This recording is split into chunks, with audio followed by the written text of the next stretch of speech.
Hey there, I'm Dalena Adams with Century 21 Legacy in Johnson City, and I'm here today with Corey Lamson, Vice President of Classic Title Insurance in Jonesborough.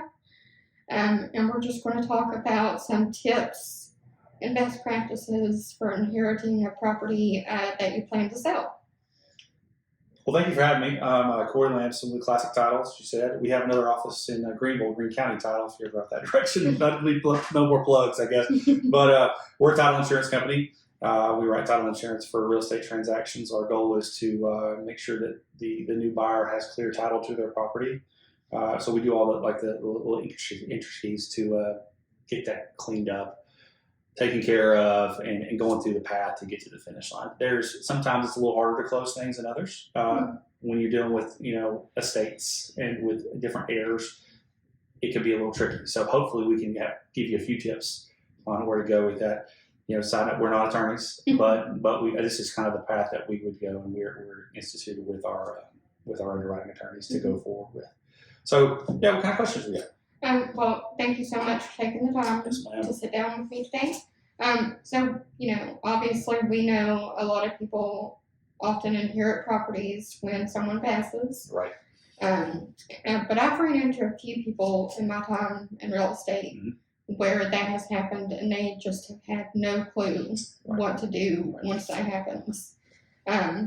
And they either don't live in the area, or maybe they have a home and they really just don't have a use for the property at that point. So, they just need to know what's best for them to do at that point. Right. So what is the first thing someone should do when they inherit a property if they plan to sell it? And is there like a certain time period you have to wait to sell the property? Or are there certain documents you should have in hand? So first thing, it may be a little weird, but we need to get a copy of the death certificate. The death certificate is going to help us throughout the whole process. We're going to need that to put on the new deed to reference the date of death. That's going to start. It's going to give us the social. It's going to say the date of death, and we're going to use that too if we need to get a 10-care clearance letter. So we're going to need that immediately. So I'm always going to ask you for that first. So grab a copy of it. If you don't have a copy of it, most funeral homes usually have those too. Just an extra little bit. I know they may not want to give it to you, but they will, because you need that for records.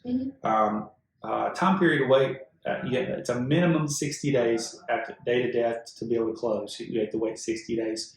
The reason for that is if the person deceased had signed a deed prior to their death, the new buyer has 60 days to record that. So that's just a reason why. So the next thing you want to do is check and see if they had a will, to see if, and then at that point, then you get to start the probate process. They intend on that. Not everyone has one, but a lot of time we deal with wills quite often. Okay. So what about in situations where a property passes to multiple people? I know sometimes homeowners will leave their properties to children or siblings. So what's the best way for the children or the siblings to go about that to ensure the least stressful process for them? So again, we would ask for the will. Ask for a will. You really want to open up a new set of questions is see who the property was left to. Sometimes somebody gets cut out of the will, and people talk about that all the time, but it does happen. A lot of times it doesn't, though. It's just usually a threat for the things, a fun threat. But to check and see who has been left to. So we want to make sure that see that and make sure it needs to be very direct. Who has this amount? Which percentage goes to who? Most of the time it's split evenly, but sometimes it's not. And the next thing, we have to use a will. It has to be probated in the probate court. So you can't use that without it. You need the original will to be able to probate it. All probate means is to prove. So you want to be able to prove that this was the validity of this document. Okay, that's the one thing that I would start with you that. Okay. And then what about in situations where maybe the property passes to multiple people, but one of those people may not be in their right mind at the time that happens? Yeah. What does that situation look like? Well, that's a tough one, especially when there's some kind of either dementia or whatever else involved. We're not doctors by no means, but the first part to be able to you need to go grab an attorney. And then they've got to file for conservatorship.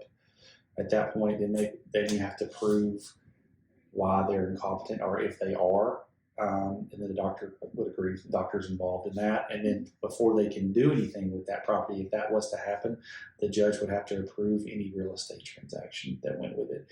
And it makes sense because if you're not in your right mind, you can't sign a piece of property, you can't sign a piece of paper for it. You don't really know what you're signing.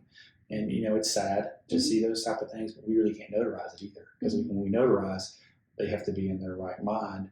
But again, we're not doctors. We're not. I can't tell you if you're in the right mind or not. A lot of times I feel like I'm not in mine, so we would leave that up. That's the path that we would go with to be able to close the file or transaction at hand. Okay. So looking forward, if there's someone out there right now who's starting to plan their estate, what is your advice on what they can do to make that process easier on their families when the time comes? So, I think I would leave a little shortcut, I think everybody likes to hear those type of words, the first shortcut to get for success sometimes, but this one you can actually do that. So leave a folder out, go when you're going to get with an attorney, to draw up a will, be very distinct, direct for what you want to happen. And then you want to go ahead and get that last deed, or if you have a deed of trust against the property. If you've got any refis against the property, you've got any HELOCs. So we want to make sure anything that's like a lien against the property, it's going to have to be cleared regardless after that. That will help to start. But you want to know where the will is. Again, we can't do anything with will until someone passes. Can't probate or do anything while someone's still alive. So that's something that's kind of some misinformation a lot of people get. You can't do anything with it until someone actually passes.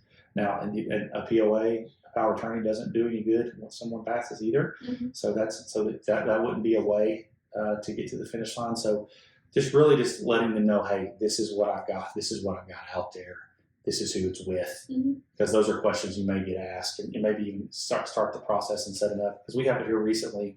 It's been a different time frame with pandemic law or whatever else. So we've had a hard time getting payoffs for people that have inherited property. Because it's not you, it's not us, it's not son or whoever. So you're trying to get the payoff, they don't want to give it to them, which is a little strange because it's kind of their last chance to get paid off. So if you know all the information, know the loan number, know the social, usually you have a better shot of getting those things completed. So that would be so the death certificate, when you get that, obviously after death, but like before, to get the will, get the deed of trust, and anything else that would be pertinent to the property that you feel like would be a lien, would be the way that I would go ahead and start setting a checkbox or check marks out for myself. Okay. Well, I think those were pretty much all the questions I had today. Is there anything else you want to add? Just be patient when you're going through this process. It is not an easy one. It can be easier, but it's not going to be an easy process because it's not the person. With what our deals that we deal with most of the time, you get a buyer and a seller. You get the seller who's alive and selling and signing over their property. This is not the case. It's been transferred down to somebody else. So with that, there are different rules, different regulations, different timelines. So depending on what we're going with and what we're going to be working on, it may give you another step. So don't be surprised if it takes a little longer than we expect. It's not going to be a 30 or 60 day close most of the time. And it may be, but it's always based off the date of death. So if it's been a year since someone passed, you're probably pretty much clear for a lot of things. Not always the case, but usually. But if it was last week, going to have some time to wait. And let's just know that if we can know, and everybody knows that up front, buyers, sellers, everybody involved in the contract going forward, it's a much easier process. And it's just communication.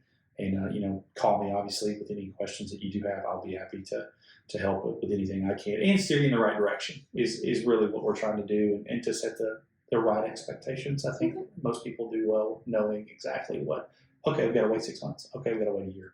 Okay, I know that. It's not a surprise. So that's what I would recommend. And do you want to give everybody your number? Absolutely. Yes. Our phone number at Classic Title is 423-753-0624. If you want to get us an email, you can too. It's info at classictitleinsurance.com. We're here, located in Jonesborough, kind of on the main drag here. It's not real hard to find. And if we're open from 8:30 to 5 Monday to Friday. So if you need anything, please reach out to me and be happy to steer you in the right, and maybe guide it a little bit if you need to. That's totally fine. Happy to do that. Always am. So okay. Well, thank you so much for sitting down with us today. Absolutely. And I learned a lot, and I hope everybody else who watches the video does as well. So very much. thank you again. Absolutely. Thank you for having me. Yeah.